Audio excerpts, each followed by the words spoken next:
Select Africa TV updates sawubona mbukeli ngiyakubingelela futhi ngiyakwamukela igama lami ngingusinenhlahla. Uqokelwe ukuba ngusihlalo weCalvin and Family Group ovukelwe umunyu isikhathi eyokwamukela isitifiketi sakhe semfundo ephakeme e-University of KwaZulu-Natal e-UKZN. Ngolesihlanu lwedlule umnumzane Dumisani ngobese ngokudabuka empangeni esigodini saseBukhanana usabalale ezinkundleni zokuxhumana ngemva kokuba abantu bembone uthatha iziqu zakhe engaswenkile maqede izinyembezi zazehlela. Kuzamezame zonke izinkundla zokuxhumana abantu benxenxa ukuthi makasizwe.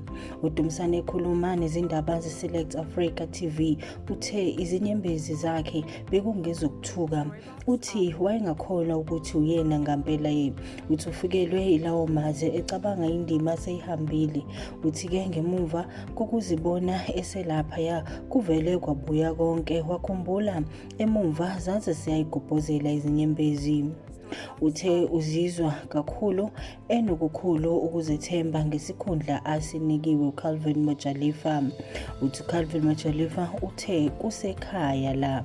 Kanti uCalvin okuyena umphathi wale nkampani uthe noma-ke ucacisile ukuthi akasizi umuntu ngoba ehlupheka. Uthi lona umuqashe ngoba ebonile ukuthi uyakwazi ukusebenza kanzima ngoba ule kwaze kwaba sekugcineni.